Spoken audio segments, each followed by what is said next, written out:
Hola Aquí- Alejandra, ¿Qué tal? ¿qué Bueno, tal querida? ¿Cómo estás?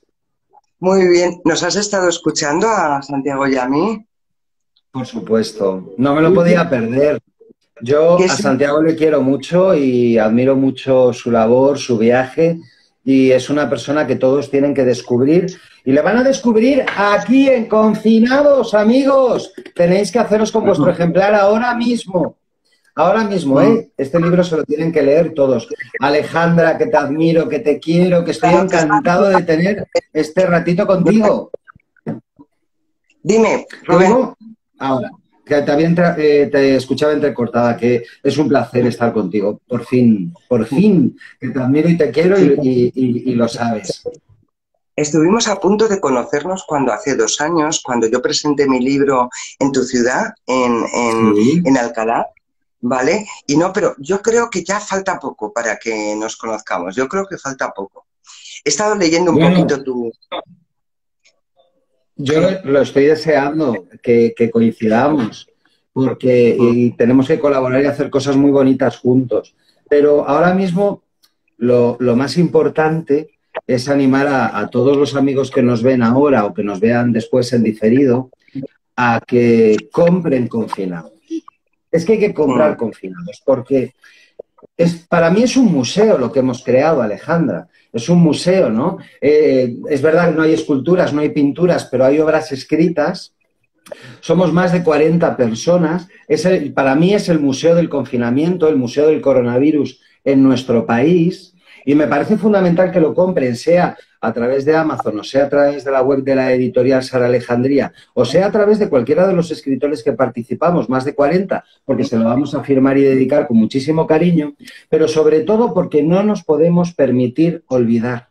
Es lo más peligroso que nos puede pasar, olvidar y tener confinados en casa. Lo he leído en tu relato que termina así. Nunca nos olvidemos de esto.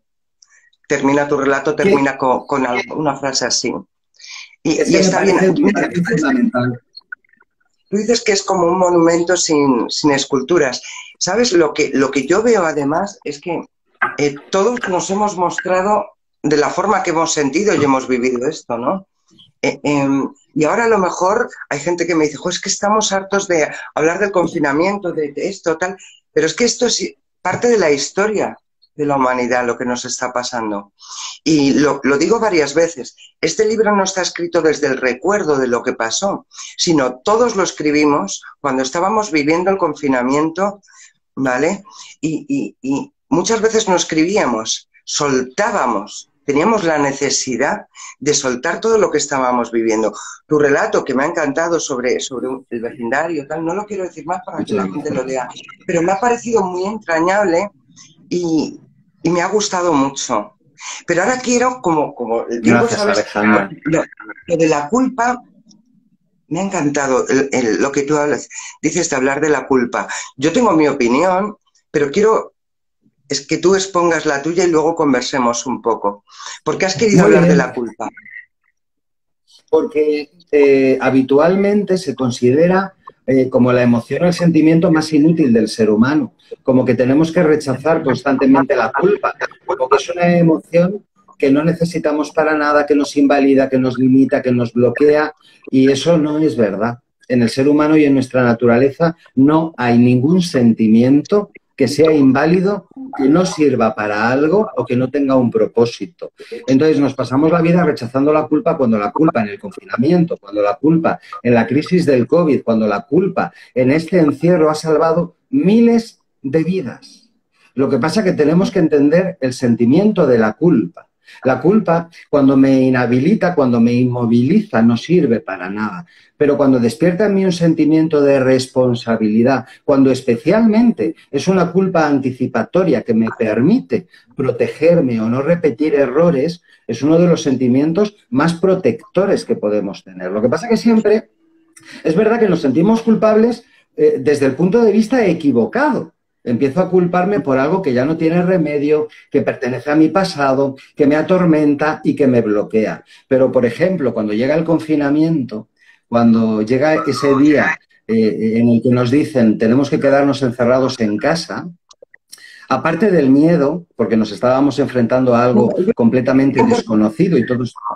Rubén, te quiero interrumpir porque toda la definición Claro. que estás diciendo de la culpa, yo la identifico más con el miedo. Ahí se me entrecorta, voy a quitarme el wifi. ¿Me has dicho que tú cómo la interpretas? Que yo, toda la definición que has dado de la culpa, la identifico más con la emoción del miedo que con la culpa. Se nos ha parado un poquito. Vamos a ver si seguimos. No sé si nos hemos parado los dos o solamente él. Ya estamos. Necesito que me repitas lo último porque estás congelada. A mí me parece, la definición que has dado de la culpa, me parece como que está más cercana a la emoción del miedo que de la culpa. O lo que yo entiendo por culpa, porque todo esto es muy subjetivo, ¿eh? Claro, pero es que cuando nosotros, es que al final todas las emociones están conectadas. Esto es como las cadenas musculares, ¿vale? Que me duele la mano y a lo mejor el origen estaba en mis cervicales. Entonces una emoción acaba estando conectada con muchas emociones. Pero cuando nos anuncian, chicos, chicas, que no podéis salir de casa y aparece el miedo y aparece la preocupación, también aparece la culpa. Culpa de, ¿habré contagiado a alguien? La culpa de, voy a dejar a mi padre de 75 años solo en casa. ¿Tendría que traérmelo a vivir conmigo y con mi marido para que no esté solo? Me siento culpable de dejarle solo, pero si me lo traigo a casa y le contagio una enfermedad y no lo supera y fallece, o sea, la culpa como elemento protector es valiosísimo. Es valiosísima esa emoción. Es una emoción muy difícil de canalizar, por supuesto, y más en una manera positiva. Pero nos ha permitido salvar miles de vidas. Y cuando yo me debatí entre la culpa de tener a mi padre viviendo solo, como así ha sido, o el traérmelo y exponerle a una enfermedad que a lo mejor no superaba, ese sentimiento de culpa que me ha despertado la responsabilidad, a lo mejor le ha salvado la vida. Y es un sentimiento de responsabilidad para mí también. O sea, que yo creo que la culpa no tenemos que rechazarla. Lo que tenemos que aprender es a diferenciarla. ¿Qué sentimiento de culpa estoy experimentando? Ah, que me estoy sintiendo culpable por algo que ya pasó, que no tiene arreglo, que es irremediable. Me estoy desgastando, estoy gastando mi energía, me estoy generando un sufrimiento, me estoy bloqueando y no me vale para nada. Pero ese sentimiento de culpa me está permitiendo aprender para rectificar y para no volver a cometer el mismo error en el futuro, pues es una experiencia de aprendizaje maravillosa y es una emoción que no debemos desechar. Lo malo de, por ejemplo, del miedo o de la culpa, cuando esas emociones se quedan a vivir con nosotros. Yo ayer decía con otro autor que yo hay veces que a la tristeza, la emoción de la tristeza, la dejo que llegue a mí, vive un rato conmigo y luego le digo, ya te puedes ir, pero la tengo que vivir, porque hay veces el no vivir una emoción hace que todavía se quede más, ¿no? Entonces, con esto que hablas de la culpa, porque conozco a personas que la culpa no les deja crecer ni vivir, porque se han quedado a vivir con ellos, y muchas personas con el miedo a tantísimas cosas, con el miedo a vivir, con el miedo a conocer algo nuevo, con el miedo incluso a sentir, les paraliza. Entonces, tanto la culpa como el miedo son negativos si se convierten en parte de ti. Tienen que venir de visita, a visitarte un rato, y luego tú eres el que tienes que decir, ahora vete, que has hecho ya la labor que tenías que hacer, ¿no? Claro, pero además eso pasa con todas las emociones, ¿no? No podemos permanecer en un estado permanente, en una emoción permanente. No podemos estar alegres nunca o felices permanentemente. Sin embargo, y curiosamente, en las emociones negativas sí corremos el riesgo de quedarnos permanentemente. Una depresión que se cronifica y que se queda para toda la vida, una fobia o un trauma que no se resuelve y permanece para toda la vida. ¿Por qué no somos capaces de ubicarnos de manera permanente en una emoción positiva, pero sí lo somos para quedarnos atados a una emoción negativa? Eso es una manera de arruinarnos la vida terrible, ¿no? De todos modos, fíjate, los psicópatas, uno de los signos por los que se les identifica un psicópata de una persona normal, si es que alguno de nosotros somos normales, Alejandra? Yo creo que no. Yo estoy encantada de no serlo, porque ya además de que la palabra normalidad ya la tengo un poco manía, normal no soy.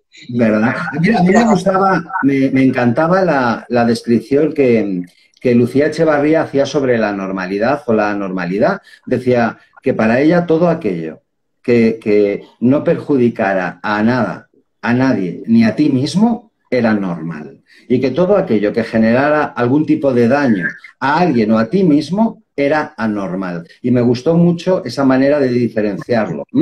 Entonces, pero bueno, dentro de los extremos, uno de los signos identificadores de los psicópatas es la ausencia de culpa. No tienen ningún tipo de culpa, ni de remordimiento, ni de conciencia, ni de sentido de responsabilidad respecto a lo que hacen, respecto a sus acciones, ¿no? Entonces, creo que es muy importante que no perdamos la culpa. Eso nos permite seguir siendo seres, de alguna manera, normales, armónicos, coherentes, naturales, y no perder la razón, no meternos en el mundo de la sinrazón. Pero, por favor, huyamos de la culpa negativa, huyamos de la culpa que nos invalida, que nos hace bloquearnos. Por ejemplo, estábamos escuchando a Santiago Sánchez Cogedor hace un momento, que yo le quiero mucho. Sí. Y él seguro que se encontró de cara a cara con la culpa muchas veces. Por ejemplo, ha comentado cuando se murió su mamá adoptiva, fue un momento muy duro para él, le pillaba fuera y tuvo que debatirse entre la culpa, sentirse culpable de no venir a despedirse de ella, de no estar presente en su funeral, en su entierro, ¿no? Decir, voy a seguir mi viaje,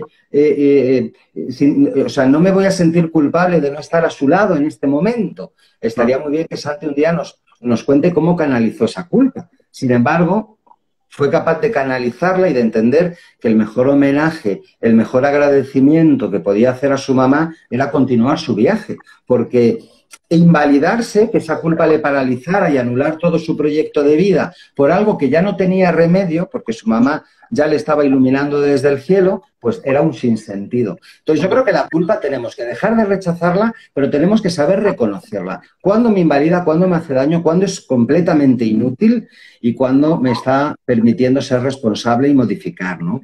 Que puede ser un elemento protector y de crecimiento enorme y maravilloso. Es que yo no creo que haya emociones que no deban estar. Si no debieran estar, no las sentiríamos, ¿no? Claro, claro. Por eso, incluso las emociones que dicen positivas, que para mí todas las emociones son neutras, no hay positivas ni negativas, depende lo que hemos hablado, si se quedan a vivir o son momentos. Tú imagínate una persona que le están pasando cosas malas, que está teniendo pérdidas de familiares, tal, y no le importa nada, pues como un psicópata, pues se pone alegre sin sentido y tal, pues la alegría en ese caso no estaría justificada. ¿Por qué está alegre este señor? Pues porque no le importa. O sea, que incluso las emociones más positivas pueden llegar a ser negativas. Son neutras y depende en el momento que las tengamos y las utilicemos. Nosotros es lo que ya tan hablado, que es la inteligencia emocional, tan difícil. Qué difícil es. Yo me la trabajo mucho, pero muy difícil porque me puede más las emociones, el corazón que la cabeza. Va pasando la edad, me voy haciendo mayor y todavía cada vez más. O sea, muchas veces sé lo que debo y no debo hacer, pero sigue teniendo esa poca cordura a veces de donde el corazón te lleve, ¿no? Donde el impulso te lleve. Por eso entiendo mucho a Santiago, le admiro porque él puede hacerlo, es verdad, yo ya no tengo edad ni momento, tengo un hijo de 20 años y mis lazos... Estoy muy unida aquí a mi país, a mi ciudad, porque hay unas conexiones muy fuertes, ¿no? Pero admiro muchísimo a las personas que tienen esa valentía. Yo te quería a ti preguntar, tú has dicho que tenías a tu papá mayor, que ha vivido solo, ¿tu padre está bien? Está bien, está muy bien.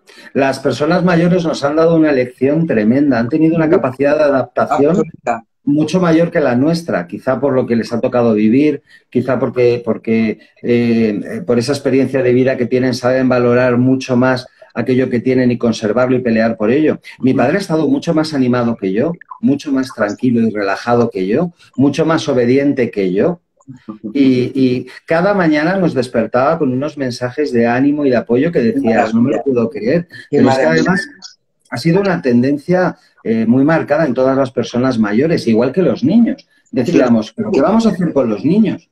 Pero con Fíjate. respecto a la gente mayor, todavía es de valorar mucho más, porque desde el principio los primeros que se estaban yendo eran los mayores, con lo cual tenían muchas más razones para sentir ese miedo, de decir, uy, o sea que todavía es de admirar más la actitud que han tenido, porque son los que más han caído. Con Cristina Higueras el otro día hablábamos que para mí son los grandes olvidados, los mayores, no es tu caso, porque lo veo, yo no tengo ni padre ni madre, pero me gustaría que con que esto que está pasando sirviera para que a los mayores les devolviéramos el respeto perdido, les escucháramos más, hubiera más jóvenes que fueran voluntarios para acompañar a mayores, que las residencias privadas se vigilaran más, porque yo sé que las públicas se vigilan más, pero las privadas, además de ser muy caras, se vigilan muy poco. Y si encima el pobre anciano es de estos que los familiares les van a ver cada 2 meses, pues no saben cómo está viviendo esa persona mayor, lo está viviendo. Y más cuando ya su mente se está disparando, se está yendo, ¿no? Que vigilen más todo eso, más cariño, más comprensión, más compañía. Hay veces que dicen, son pesados, cuentan lo mismo. ¿Y qué más te da? Escúchalo. Escúchalo, si vas a aprender de ellos seguramente. Y si son pesados, le aguantan. Los niños son muy pesados y les aguantamos también. Claro. Estoy totalmente de acuerdo contigo. Además, uno de mis mejores amigos, Octavio Aceves, que está actualmente residiendo en una residencia y al que echo mucho de menos porque no nos permiten verle por precaución, bueno, le pude ver hace 2 semanas, era como un vis a vis de la cárcel, con mucha distancia, con una mampara que nos separaba y demás, pero luego volvió a haber un brote en Castilla-La Mancha y se volvió a prohibir las visitas, pero que yo vivo muy de cerca el tema de las residencias y el tema de las personas mayores, ¿no? Estoy muy sensibilizado con ellos también y por él, y desde luego yo desde aquí solo puedo tener palabras bonitas porque la residencia en la que se encuentra ha sido impecable. Impecable es impecable. Antes de que empezara el estado de alarma ya se blindaron, contrataron personal extra, suspendieron las actividades colectivas, todos desayunaban, comían, cenaban y merendaban en sus habitaciones. O sea, no ha habido ningún caso de COVID, ninguno. Fíjate. No, claro. Eso escuché también, he escuchado de dos residencias que los empleados, es decir, desde las limpiezas, el doctor, las asistentes, se encerraron todas con los ancianos y no tenían visitas. Eso es maravilloso. Igual que me he quejado, de un lado, soy muy quejica y me gusta reivindicar, también hay que valorar a estos trabajadores que lo han hecho muy bien, por su propio bien y el de sus familias y por el de esos ancianos. Yo creo que a la crisis ha sacado lo mejor de nosotros. Yo es que siempre he creído que lo peor que nos puede... Me gusta. ¿El qué? Que eres muy positivo y me gusta. Ha sacado también lo peor de algunos, pero claro, eso es lo que tenemos. Yo creo que saca en profundidad. Lo que tú tienes ahí más profundo es lo que saca, ¿vale? Sí, lo que ya existía de alguna manera, lo que estaba dentro de ti. Lo que estaba dentro ha salido como multiplicado o elevado al cuadrado. Pero estaba ya dentro.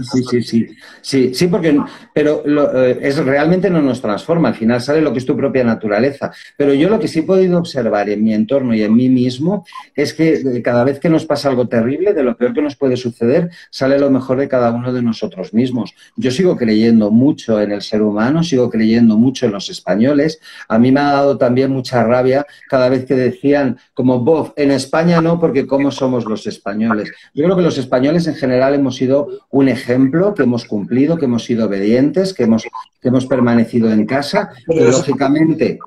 A veces nos queremos poco, los españoles. Siempre pensamos que en los demás sitios lo hacen mejor que nosotros. Tenemos como un complejo de inferioridad que nos lo tenemos que quitar. ¿Verdad? Claro que sí. Lo que somos y ya está. Si somos, dentro de los españoles somos de muchas formas de ser, de muchas clases. España es un país que hay de todo. vamos, y con diferente forma. Pues vamos a reivindicar todo eso que tenemos. Y además apoyar, porque ahora viene un momento muy complicado económico para todos los empresarios de este país. Sí. Yo he cogido por norma y costumbre comprar todos los artículos que en el código de barras empieza por 84, porque eso significa que está fabricado en España. Es importante apoyar el comercio en España, es importante conseguir que cierren las menores empresas posibles, que cuantos más artículos de código de barra que empiecen por 84 se compren, más personas van a hacer falta para trabajar. Y yo reivindico, por supuesto, el turismo nacional, que España es maravillosamente hermoso. Y el pequeño comercio, yo intento comprar muchísimo en el pequeño comercio, que no han podido ni siquiera hacer ERTE, porque son 2 empleados y lo único que han hecho es dejar de cobrar. Yo intento tanto en peluquerías, depilación, cosas de estas, yo en sitios pequeñitos de gente de barrio, soy de barrio y utilizo mucho las tiendas de barrio. Pues mira, incluso hablando de confinados, el libro que vais a comprar todos los que nos estáis viendo, muy bien, pues aunque lo podáis coger en Amazon, mejor directamente a Editorial Sara Alejandría. Directamente. ¿Por qué? Porque si eliminamos intermediarios de grandes multinacionales, estamos apoyando, como dijimos, al pequeño comercio. Para Sara Alejandría ha sido un enorme esfuerzo la publicación de este libro y para todos los escritores, todos los que formamos parte de este libro hemos donado nuestros derechos de autor para causas benéficas. Te lo quiero confirmar porque hasta hace poco, tú sabes que yo estoy coordinando un poco el libro. No voy a explicar más, pero me ha resultado bastante complicado poder donar. Es como complicado, hay como un protocolo increíble. Por fin lo vamos a donar a Cruz Roja. Maravilloso. Entonces, yo he ido pidiendo opinión, pero ya me he centrado en que tengo que pensar en lo que yo, porque somos muchos y si opináis todos, yo termino con la cabeza y como no ha podido ser con los que queríamos al principio, va a ser con Cruz Roja. Y aquí, pues ya que lo has dicho tú, ninguno de los autores está cediendo. Todos los autores cedemos nuestros derechos de autor y van a ir hacia la Cruz Roja, que creo que ha sido la primera ONG que ha habido en España y que por lo menos creo que todos tenemos confianza en ellos. Yo feliz de que sean donados a Cruz Roja. Feliz de haber formado parte de un proyecto con tantas personas maravillosas como sois todos mis compañeros. Feliz de que Sara Alejandría apostara por este proyecto y lo sacara adelante. Y feliz de que todo lo que se recaude en derechos pueda ser donado a Cruz Roja, que si no me equivoco da de comer a más de 1,5 millones de personas cada día. Porque se avecinan tiempos difíciles, por eso no nos podemos permitir olvidar. Mira, mañana voy a hablar con otro compañero que es Alberto Lanchas, vamos a hablar del futuro, del emprendimiento, de los negocios y luego vamos a hablar también del futuro de otra forma. Pero bueno, yo ya me tengo que despedir de ti, Rubén. Ahora Qué rápido se pasa el tiempo cuando estamos a gusto. El reloj se me pasa volando. Ha sido un placer tanto de estar con Santiago, de estar contigo. Te envío así un abrazo así. Sí, echo mucho de menos los abrazos. Yo soy muy besucón. Yo soy de mucho abrazo y de mucho cariño. Sí, pero vamos, me ha encantado compartir este rato contigo, con todos los seguidores, animarles a hacerse con confinados, tenerlo en casa, libro imprescindible. No nos podemos permitir olvidar, liberarnos de la culpa que nos invalida, que nos bloquea y que no nos permite avanzar y que no sirve para nada más que para hacer daño, utilizar la culpa como ejercicio de responsabilidad y aprendizaje y ser felices. Y recordar, no olvidar. ¿El qué? Por lo menos intentar ser felices. Sí, pero ¿qué pasa? Porque tenemos muy mala memoria, cuando queremos. Tenemos una memoria muy mala selectiva. Que no se nos olvide que la Tierra nos ha dado una lección, que somos unos invitados, que no nos necesita. Y cuando nos hemos encerrado en nuestras casas y nos hemos replegado, la Tierra ha estado más bonita que nunca, más limpia que nunca, y los animales han estado en libertad. Tengo un perro y salí al parque con él, que estaba Madrid desértico y además silencioso. Yo respiraba y el olor y ese aire fresco, he sido las afortunadas que al tener perro salía. Claro. Todos queríamos pasear al perro del vecino, pero el vecino no nos lo dejaba. Alejandra, que te quiero muchísimo, muchos éxitos. Gracias por este ratito. Esto lo vamos a colgar para que lo siga viendo muchísima gente. Y nada, un placer. Un beso enorme para todos y muchas gracias, Alejandra. Chao, Rubén. Feliz tarde.